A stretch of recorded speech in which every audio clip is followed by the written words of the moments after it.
आज हम लोग क्वेश्चन नंबर 6 से कंटिन्यू करेंगे, ठीक है। तो ये मेरा क्वेश्चन है, क्वेश्चन नंबर 6, ठीक है, कि एक लड़का है जिसकी लंबाई कितनी है, एक लड़के की लंबाई 1.5 मीटर है, जो कि एक 30 मीटर टॉल बिल्डिंग के सामने खड़ा है। ये एक टॉल बिल्डिंग है जिसकी हाइट है कितनी, 30 मीटर है, ठीक है। ये बिल्डिंग कहाँ है, 30 मीटर हाइट पे खड़ा है, ठीक है। The angle of elevation from the eye to the top of the building, ठीक है। अब इसके आंख से, ये रहा इसका आंख, ये का, अब ऐसे डॉट लाइन बना लीजिए, कहाँ देखेगा, सामने देखेगा, ठीक है। अब इसकी आंख से जो एंगल ऑफ एलिवेशन है ना, टॉप ऑफ द बिल्डिंग पे, बिल्डिंग भी जमीन पे, लड़का भी जमीन पे, ठीक है। तो इसके आंख से जो टॉप पे बिल्डिंग पे एंगल ऑफ एलिवेशन बना है ना, वो कितना बना है, top of the building increase from 30 to 60 degree, ठीक है। यहां बन रहा है कितना, 30 डिग्री, ठीक है। Increase from 30 degree to 60 degree as he walk toward the building. जैसे लड़का ये आगे की तरफ चलता है ना, यहाँ पे आता है, ठीक है। ये लड़का, मान लीजिए ये लड़का है, वो यहाँ पे आया है, तो यहाँ से इसका एंगल ऑफ एलिवेशन जो टॉप ऑफ बिल्डिंग है ना, वो कितना बन गया, 60 डिग्री बन गया, ठीक है। समझिएगा, ये लड़का है खड़ा जिसकी हाइट है 1.5 मीटर, ठीक है, और ये बिल्डिंग है भाई पूरी 30 मीटर, ठीक है। ये बिल्डिंग खड़ी है 30 मीटर, ठीक है। तो एक चीज देखिएगा, सबसे पहले इसका नाम दे देते हैं, ए है, बी, सी, डी, ई, एफ, ठीक है। अगर हमको ईडी की लेंथ पता करनी हो तो क्या करेंगे, अगर हमको ईडी चाहिए तो ये 1.5 है, तो ये भी 1.5 ही होगा, यानी कि 30 में से क्या करेंगे हम, इस 1.5 ही होगा ये भी, तो इस 30 में से 1.5 को माइनस कर देंगे, ठीक है। तो कितना आएगा, 28.5 मीटर आ जाएगा, ठीक है। आ गया ईडी की लेंथ, ठीक है, फिगर समझ गए होंगे। तो अब क्या करते हैं हम, कि अब हम ये पता करते हैं कि ये लड़का निकालना इसमें है कि find the distance he walk toward the building, मतलब हमको ये निकालना है कि ये जो लड़का है वो कितना डिस्टेंस कवर किया है, ठीक है, बिल्डिंग के तरफ। तो हमको क्या निकालना है, सी और एफ के बीच की दूरी। तो सबसे पहले हम जो माने हैं वो लेट कर लेते हैं, लेट। हम सी और एफ को क्या माने हैं, सी एफ को माने हैं एक्स मीटर, ठीक। अब देखिए एफ और डी भी नहीं पता हमको, तो एफ और डी को क्या मान लेते हैं हम, वाई मीटर, ठीक है। और एफ डी को क्या मान लिए हम, वाई मीटर, ठीक है। इतना बात। अब देखिए ई इन ट्रायंगल, अब लेते हैं एक एक, दोनों ट्रायंगल है ना, ये देखिए एक छोटा ट्रायंगल है, ये छोटा ट्रायंगल है और ये बड़ा ट्रायंगल है। तो पहले छोटा ट्रायंगल को सॉल्व कर लेते हैं, फिर बड़ा ट्रायंगल को सॉल्व कर लेते हैं, फिर जो हमको चाहिए वो आसानी से आ जाएगा। तो इन ट्रायंगल हम ई एफ डी में देख रहे हैं, ठीक है। देखिए ये हमको पता है कितना है, इतना तो अभी निकाल लिए हैं, कितना है ये, कितना है ये है 28.5 मीटर, अभी निकाले ना। तो ये तो हमको सामने वाला पता है और नीचे वाला पता करना है, यानी कि सामने वाला क्या होगा, थीटा के सामने वाला परपेंडिकुलर अपर में बेस, यानी कि P by H, P by B, perpendicular by base. Perpendicular by base क्या होता है, tan थीटा होता है, ठीक है। अब देखिए परपेंडिकुलर बाय बेस, परपेंडिकुलर कितना है मेरा 28.5, बेस कितना है मेरा y है। tan थीटा की जगह पे क्या रखेंगे, tan 60 डिग्री, और क्योंकि tan 60 डिग्री का वैल्यू हमको पता है कितना होता है, tan 60 डिग्री इक्वल टू कितना होगा, tan 60 डिग्री इक्वल टू होगा √3।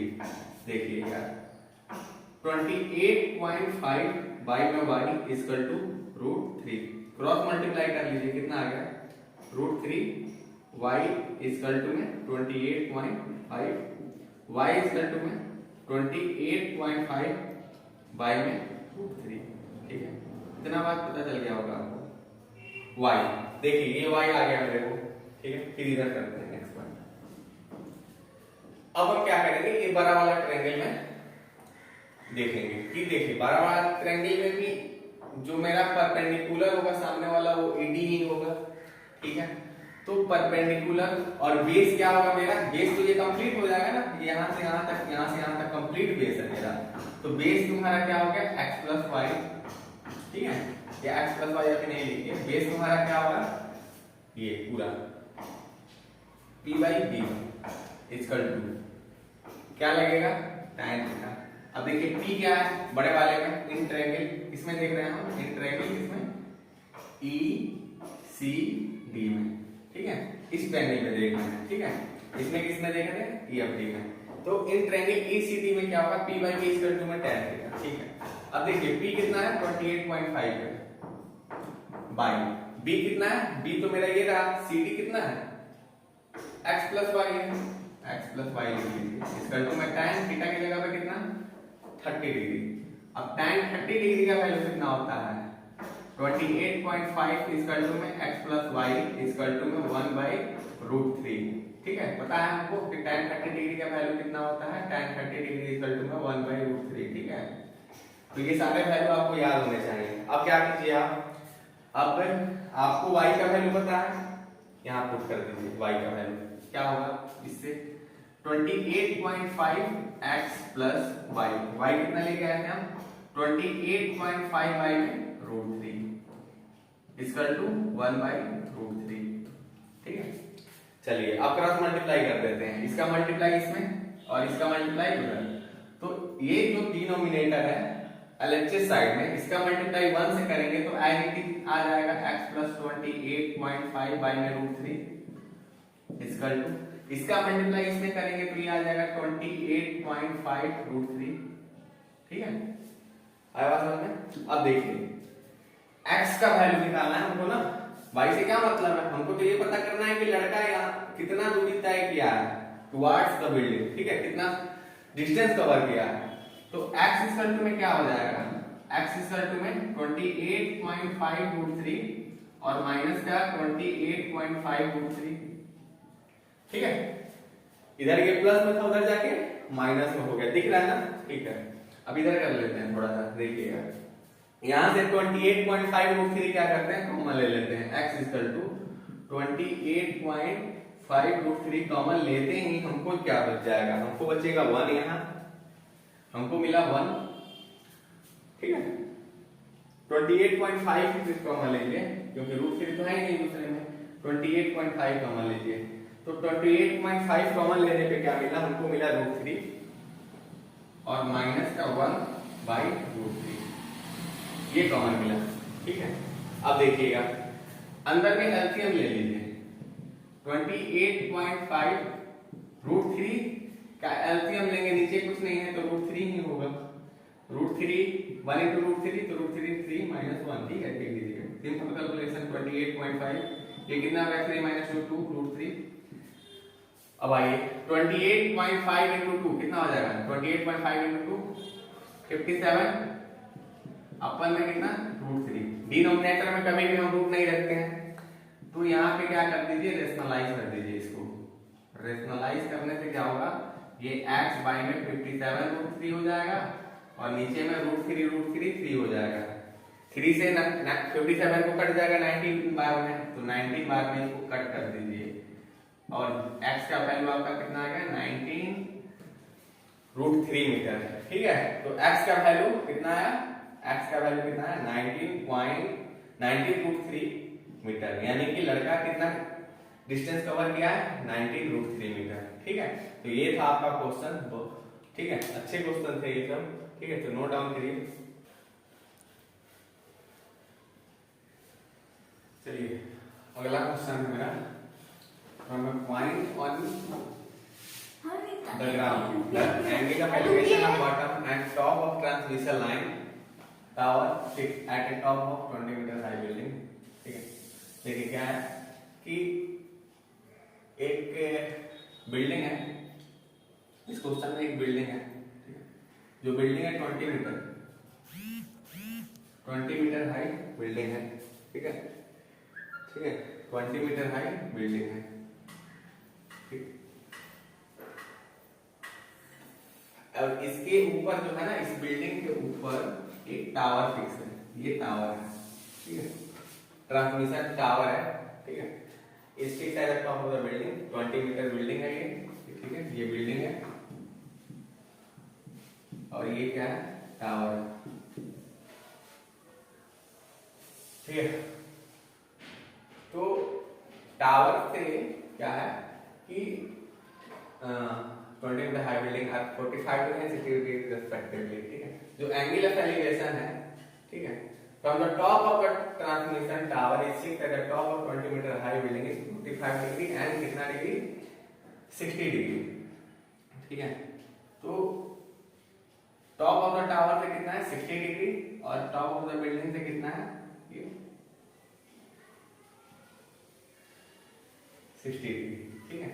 तो ये 45 डिग्री और ये कितना, 60 डिग्री है। From the point on the ground पे किसी पॉइंट से the angle of elevation from the bottom to the top of the transmission tower is fixed at 20 metre high building is 45 degree and 60 degree. Find the height of the tower. आपको क्या करना है, इस tower की height को find करनी है, ठीक है। तो इसका नाम दे दीजिए A B C और D, नाम दे दीजिए। तो सबसे पहले जो आप माने हैं ना CD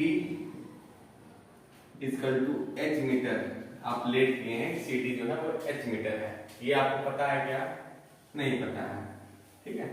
तो इसको भी मान लेते हैं, BA जो है वो मेरा X मीटर है, ठीक है। अब देखिए इसका नाम C है। तो सबसे पहले देखिए आपको दो ट्रायंगल दिख गए होंगे, एक ये छोटे वाला ट्रायंगल है और एक ये बड़े वाला ट्रायंगल है। तो छोटे वाले ट्रायंगल को सबसे पहले उठाइए और सॉल्व कीजिए, क्योंकि ये आपको पता है 20, ये नहीं पता है। तो निकालते हैं, छोटे वाले ट्रायंगल को उठा लिए, तो सामने वाला क्या होगा, मेरा परपेंडिकुलर, ये क्या होगा, बेस होगा, और इसके सामने वाला ये हाइपोटेनस होगा। तो ये जो AC है और बाई में BA है, ठीक है, इक्वल टू में क्या होगा, tan थीटा। AC तो आपको 20 मीटर है और BA को आप x में माने हैं, और tan थीटा यानी कि tan 45 डिग्री, एंगल तो 45 डिग्री है, और tan 45 का वैल्यू 1 होता है, आपको पता है 20/x।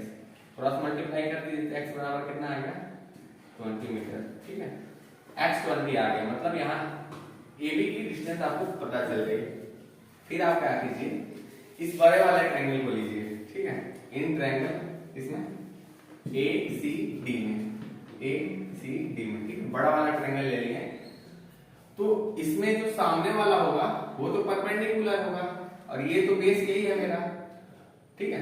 देखिए आपको सिर्फ tan क्यों लिया गया, क्योंकि हमको क्या करना है, ये परपेंडिकुलर में कोई एक रिलेशन को फाइंड करना है। तो सामने वाला तो परपेंडिकुलर लेना है, अब आपको जो पता है आप वही लेंगे ना, हमको ये पता है बेस, तो P/B ही लेना पड़ेगा।